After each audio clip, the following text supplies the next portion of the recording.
é que funciona o trauma ou os famosos gatilhos? Existem gatilhos bons, né, de sensações boas, e gatilhos ruins. Os gatilhos, eles podem ser desencadeados através de um cheiro, de uma música.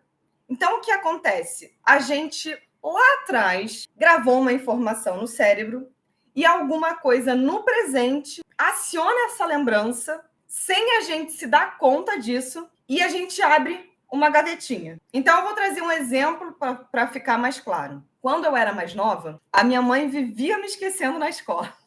Me esquecendo não, coitada. Ela trabalhava, dava o horário da escola, ela não conseguia sair do trabalho. E eu ficava muitas vezes esperando por muito tempo. E como eu era pequena, o que ficou registrado na minha memória? A minha mãe está me esquecendo na escola. Ela fala que me ama tanto, sente tanta saudade de mim, mas não lembra de ir embora do trabalho na hora certa, então era sempre última a ir embora. E aí o que acontece? Hoje em dia, eu detesto esperar. Por quê? Porque quando as pessoas me fazem esperar, é como se a minha gavetinha lá de trás abrisse, sem eu me dar conta disso, e eu me sentisse pouco importante, preterida. Então, muitas vezes, agora vocês vão entender a ligação, quando os meus filhos me fazem esperar muito, essa minha gavetinha que está ali fechada se abre e eu tenho uma reação exagerada. Eu jogo para os meus filhos algo que é meu. Que eu quero que vocês saiam daqui refletindo se quando o filho de vocês tem uma birra, se vocês botam lenha na fogueira ou se vocês estão ajudando a apagar essa fogueira. Porque muitas vezes a gente está abanando o fogo. O que acontece quando a gente abana o fogo? O fogo aumenta. A nossa intenção pode até ser muito boa, mas é muito melhor se a gente botar talvez um cobertor em cima, ela vai apagar. Se a gente ficar abanando, ela vai aumentar. E o principal para que a gente consiga lidar bem com os nossos filhos é a gente entender por que a reação deles mexe tanto com a gente. Então, vocês estão entendendo por que a gente precisa mudar a nossa reação para que a birra da criança mude? Então, vou pegar até uma gaveta aqui, não sei se vai ser ruim, porque é um espelho essa gaveta. Mas é assim, essa gaveta está muito cheia, tremendo aqui para abrir. No meu caso, o que era? É ficar esperando. Quando eu fico esperando muito tempo, eu tenho a sensação de que eu não sou importante o suficiente para a pessoa. Então, de repente, o meu filho lá, Gabriel, foi e me fez esperar por muito tempo para botar o sapato. A minha gavetinha, que registrou lá no passado, as minhas sinapses trabalharam, as minhas assembleias neurais, e registraram algumas coisas que estão guardadinhas na gaveta. No mesmo momento, ela abre. Mas ela não abre assim, ó. Ela faz assim. E aí sai um monte de papel para vários lados. Então, quando a gente fala de trauma, quando a gente fala de gatilhos, a gente fala de sentimentos muito fortes que vêm naquele momento, raiva, frustração, sentimento de impotência, tristeza. E aquilo é uma coisa nossa, não é do outro. Porque a gente só sente se a gente quiser. Vocês concordam? A gente tem livre-arbítrio. Então, nós temos controle sobre a nossa vida. A gente decide o que sentir. A criança, ela está passando pelo processo de aprendizado dela. Ela está gritando, se jogando no chão, não é para te irritar ou para te provocar. É porque ela não aprendeu a lidar com raiva e frustração. E ela precisa de um adulto orientando e guiando ela. E aí, quando ela está lá, já precisando lidar com a raiva e frustração, sem saber lidar com isso, chega um adulto com uma energia de raiva em cima, ele está botando fogo nessa fogueira. Vocês entendem? Estão acompanhando? Então, como adulto, você precisa aprender a lidar com seus sentimentos para que você consiga ensinar de forma natural o seu filho a lidar com seus sentimentos. Se o seu filho fizer alguma coisa que te irrita muito, para por um minuto e tenta resgatar. Por que isso está me irritando tanto? Porque, olha só, vamos supor, vou pegar o nome da... Deixa eu ver o nome de alguém. Da Lidiane. Eu não te conheço, tá, Lidiane?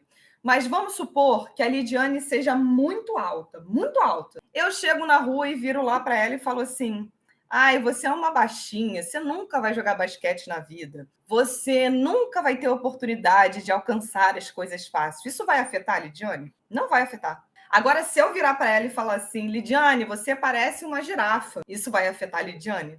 Vai afetar. E é a mesma coisa que acontece com seu filho. Se algo está te afetando, é porque tem algo em você que você precisa trabalhar. E aí, quando você consegue trabalhar algo em você, naturalmente as coisas começam a fluir muito melhor. Então, por exemplo, tenta identificar. Esse é o primeiro passo que a gente vai sair daqui e fazer. Uma coisa nos meus filhos que me desperta muito gatilho hoje em dia é barulho. Eu ainda não consegui entender o porquê. Uma forte hipótese seja porque eu tenho transtorno de déficit de atenção. Então, muito estímulo, o meu cérebro já pensa muito rápido, tem muitas informações circulando. Então, o que pode ser que aconteça?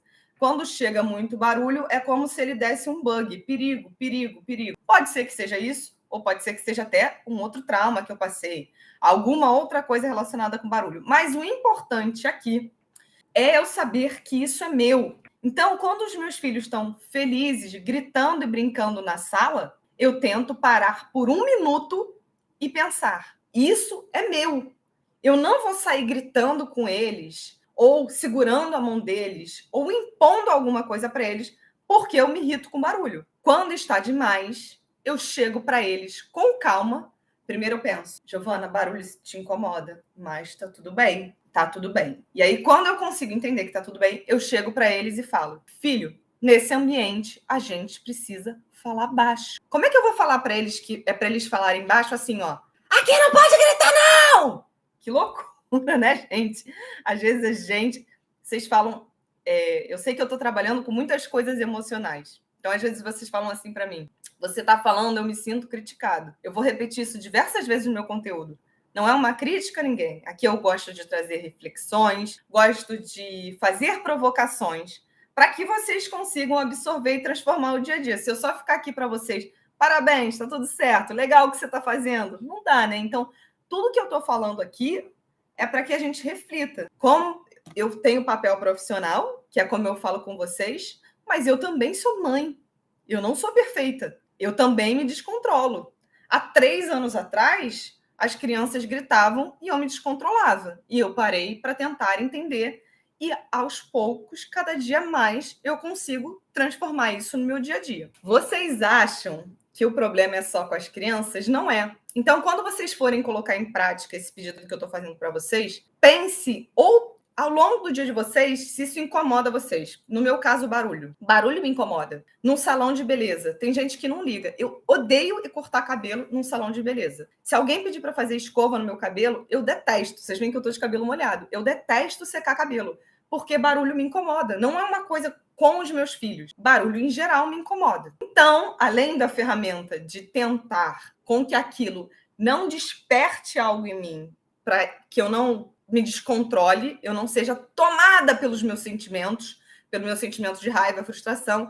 Além de eu tentar com respiração, eu tenho os meus fones. Eles não bloqueiam 100% o barulho, mas eles dão uma abafada.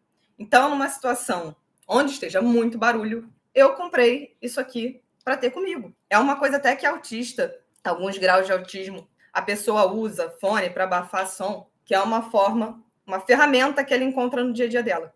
E é disso que o filho de vocês precisa. Eles não precisam se sentir maus ou ruins, igual eu me senti muitas vezes ao longo da minha vida, porque barulho me incomodava. Eles só precisam que vocês, pais, olhem para ele e falem assim: amor, que legal você ter sua individualidade. Que lindo que você é, com seus defeitos, com as suas qualidades. Eu te amo como ser humano. Tudo bem se você tem uma questão de barulho. Independente do que quer que tenha acontecido na sua vida. Que tal a gente tentar um fone de ouvido? Não precisa ser um fone de ouvido. Vocês entenderam a metáfora? Significa, eu tô aqui com você. Eu vou te dar ferramentas para que você tenha a cor que você quiser. E aí você direciona a ação. Porque senão, se a gente não faz isso, o que acontece? A gente pega o nosso trauma e bota aos poucos na gavetinha do nosso filho. E aí, quando o meu filho tá demorando um pouco mais, eu aciono minha gavetinha, grito com ele, mostro para ele que ele não pode se atrasar e boto o meu trauma na gavetinha dele. E aí pode ser que ele nem interprete como eu interpretei lá atrás, de me sentir desvalorizada. Pode ser que ele se torne mais ansioso, fique com outro tipo de trauma. Então, eu já recebi muitos comentários em vídeo do tipo: é impossível um adulto não ter trauma. Então, para com essa história, vão educar de qualquer jeito, porque meu filho vai ter trauma de qualquer jeito. Tá bom, mas quanto mais você passar da sua gaveta para ele, pior vai ser, né? Quanto mais você oferecer fones de ouvido para ele, melhor vai ser.